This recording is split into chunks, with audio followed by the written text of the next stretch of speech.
Bonjour à tous, je vous propose une vidéo différente de d'habitude mais intéressante pour tous ceux qui n'ont pas Snapchat. En fait, c'est le président, Monsieur Macron, qui répond à plein de questions posées par des jeunes sur Snap. Après avoir créé un compte TikTok l'été dernier, Emmanuel Macron est maintenant présent sur Snapchat car il se veut proche des jeunes. Je vous laisse découvrir toutes ces questions-réponses dans la vidéo et n'hésitez pas à réagir en commentaire. Bonjour à toutes et tous, voilà, je suis ravi de répondre à vos questions sur Snapchat avec Brut. On va commencer. Bonjour Monsieur Macron, j'aimerais savoir pourquoi on n'a plus le droit de snapper un policier ou de filmer un policier quand il frappe quelqu'un. Enfin, normalement c'est illégal.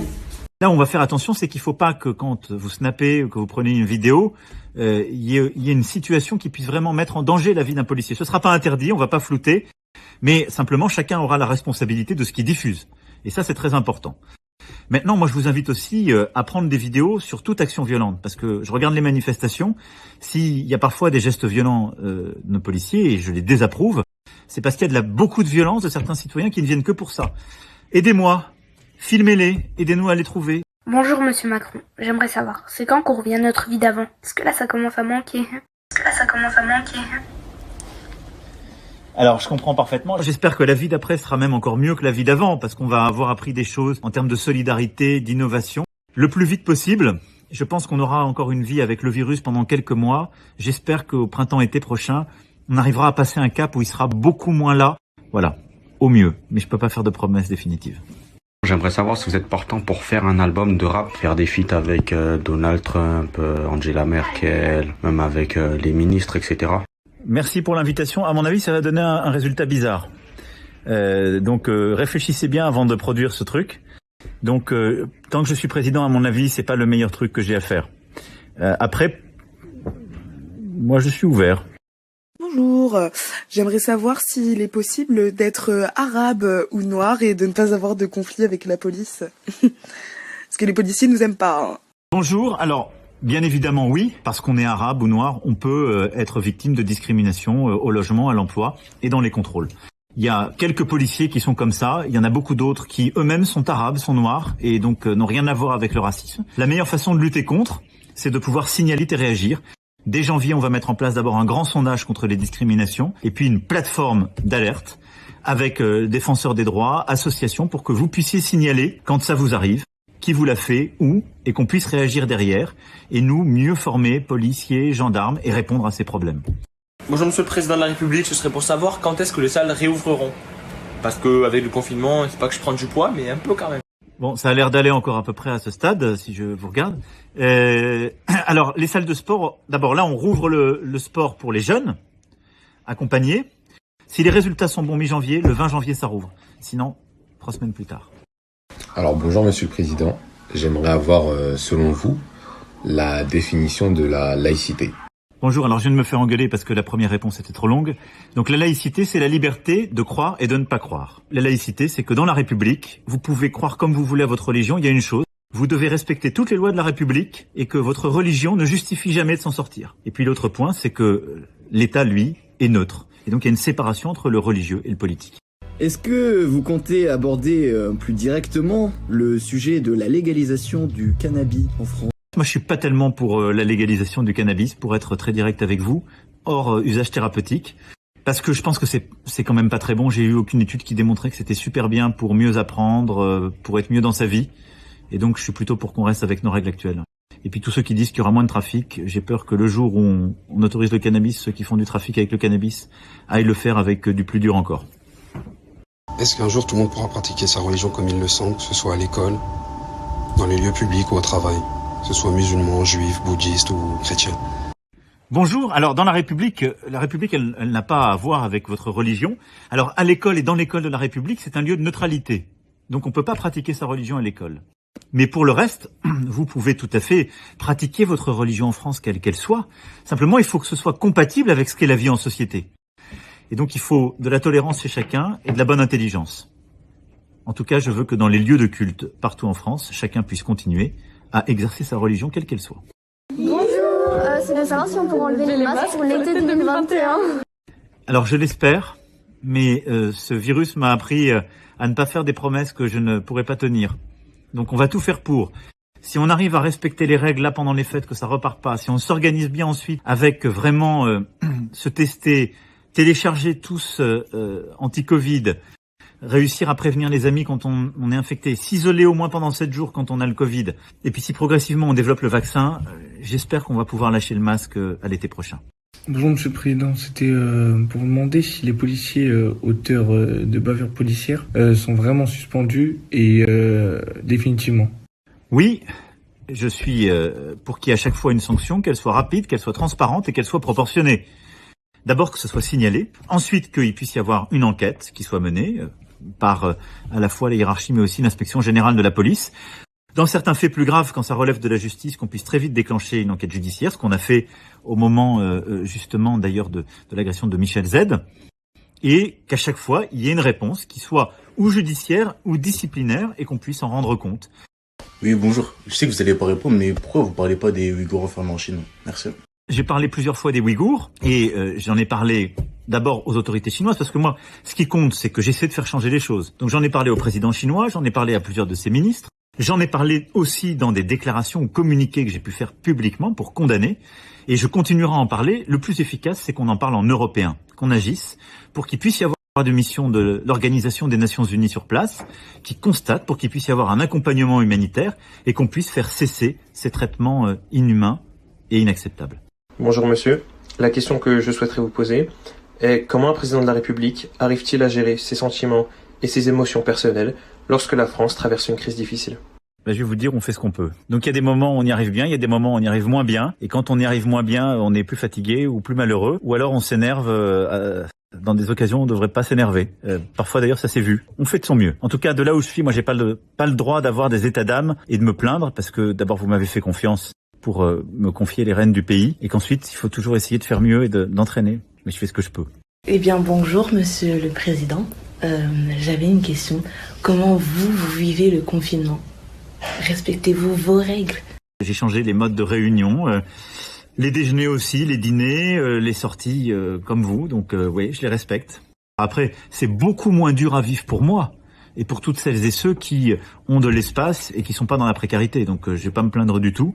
Quand le gouvernement compte se préoccuper du monde de la nuit qui est en train de tomber en ruine, et quand on va pouvoir ressortir, parce qu'on est littéralement en train de louper notre jeunesse, mais bon, personne n'a l'air de s'en préoccuper. Bon, j'ai compris que c'est moi qui prenais l'engueulade. Non, je le comprends très bien et honnêtement, je sais les sacrifices qu'on vous demande et à quel point c'est dur. Simplement, maintenant, ce qu'on sait de ce virus, c'est qu'il se diffuse beaucoup quand on est dans des lieux fermés, proches les uns des autres, et que on chante, on parle fort, on mange, on fait des efforts. La boîte de nuit, quand on a dit tout ça, c'est pas le meilleur endroit. On le fera au plus vite, mais tant que le virus circule de manière un peu intense, ce serait de la folie de faire ça. Je vous le dis très sincèrement.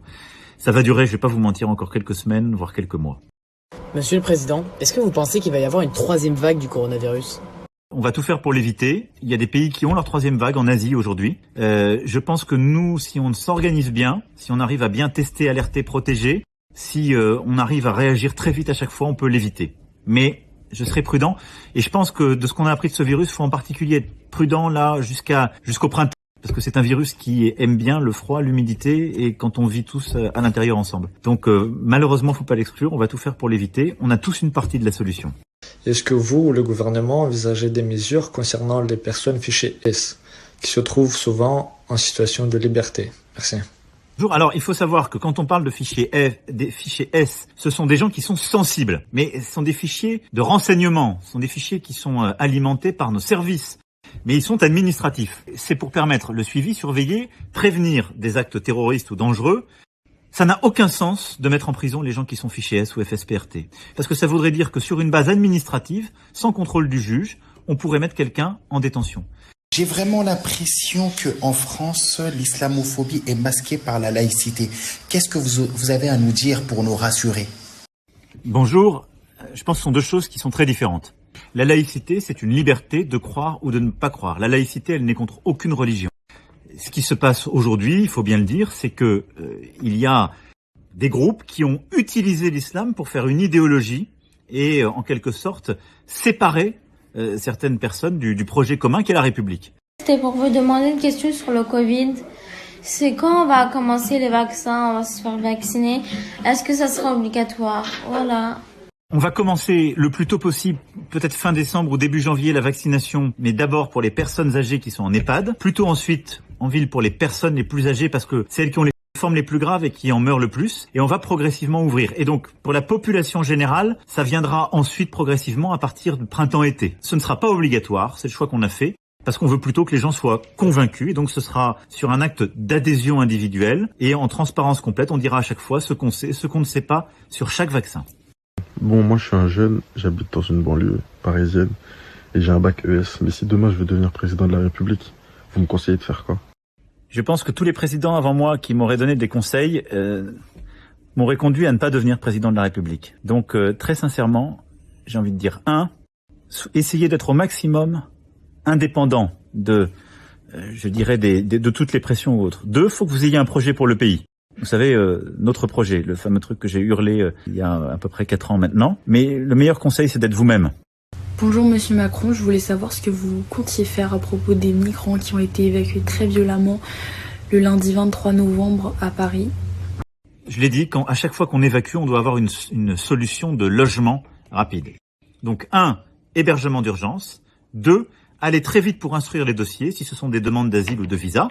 Et 3, ensuite, permettre d'intégrer beaucoup plus vite les femmes et les hommes qui ont vocation à avoir un titre de séjour et rester en France et pouvoir reconduire beaucoup plus vite dans leur pays celles et ceux qui n'ont pas vocation à y rester, qui sont venus chez nous de manière illégale. J'aimerais savoir quand vous allez autoriser le voile dans les lycées. Alors non, je ne vais pas autoriser le voile dans les lycées pour une raison simple. Jusqu'à 18 ans, on est à l'école de la République comme un citoyen qui est en formation et les consciences ne sont pas totalement libres. Et donc il n'y a aucun signe religieux qui n'est permis ni à l'école, ni au collège, ni au lycée. Parce que ce sont tous des consciences à éveiller et en quelque sorte la République elle parle à des jeunes qui vont apprendre quelque chose, forger leurs convictions.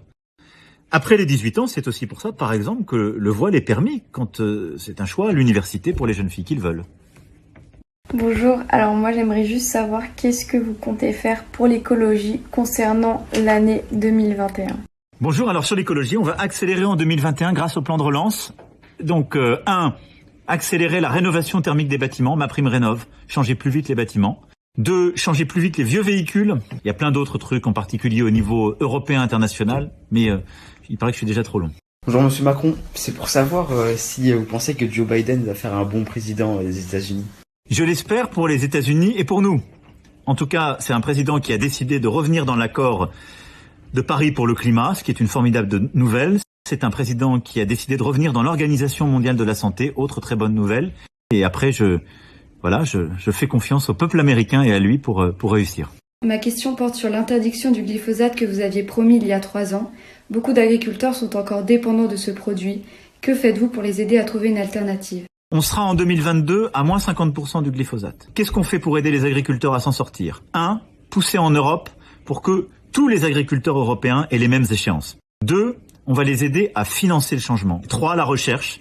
Parce que si on veut sortir du glyphosate, c'est la recherche qui va nous aider pour aussi faire de l'innovation, pour ne plus avoir besoin de cultiver en étant dépendant de ces pesticides, herbicides ou fongicides. Bonjour Monsieur le Président, je voulais vous poser une question. Je voulais vous demander, est-ce que vous écoutez un petit peu de rap ? Est-ce que vous écoutez Jul, le psychiatre de la rime, ou Alonso ? Bonjour, non, je suis pas un grand expert du rap. Ma petite fille les écoute un peu, donc c'est là que je tombe dessus. Mais moi, non. J'écoute de la variété, des différents styles de variété contemporaine. J'écoutais plutôt le rap de ma génération, il se trouve, plus que de la vôtre. Bonjour Monsieur le Président, je voulais savoir, vous faites quoi pour les jeunes qui se sentent seuls, isolés et qui font juste métro, boulot, dodo ? J'espère qu'à Noël, si on a amélioré nos chiffres, on va pouvoir retrouver la famille et les amis en restant prudent. Et j'espère qu'on va pouvoir réouvrir les universités un peu plus tôt aussi et réouvrir les lieux de culture un peu plus tôt où on fait autre chose que métro, boulot, dodo, comme vous dites. Là, normalement, si tout va bien, à mi-décembre, on va pouvoir rouvrir les cinémas, les théâtres, les musées. Et donc, progressivement, on va quand même réouvrir des lieux de culture autres que les simples écrans. Voilà. Bonsoir Monsieur le Président, alors voilà, je voudrais savoir si vous avez des projets pour nous, les jeunes qui cherchent toujours un contrat d'apprentissage. Alors oui, allez sur la plateforme Un jeune, une solution. Que vous cherchiez une formation, un contrat, vous aurez là des offres et vous serez rapproché d'entreprises, d'employeurs qui peuvent vous offrir de l'apprentissage. Ce qu'on a fait dès le printemps dernier, c'est qu'on a mis en place un dispositif exceptionnel d'aide pour accompagner l'employeur et que le contrat d'apprentissage soit rémunéré au meilleur niveau. Bonjour Monsieur le Président, est-ce qu'encore aujourd'hui le nucléaire est une solution pour le climat? Voilà, c'était ma petite question, merci. Ce qui produit de l'électricité en continu, c'est le nucléaire, le gaz et le charbon. Parmi les trois, le nucléaire, c'est la meilleure par rapport au CO2. Et en même temps qu'on fait ça, on va continuer à développer le renouvelable et on doit développer toutes les stratégies de stockage du renouvelable, batteries et autres, parce que c'est ce qui nous permettra de transformer le renouvelable en énergie non intermittente et à ce moment-là, on pourra dire on n'a plus besoin du nucléaire. Merci beaucoup pour toutes vos questions. J'essaie de faire de mon mieux. Il paraît que j'étais un peu long parfois, donc m'en voulez pas. Vous couperez.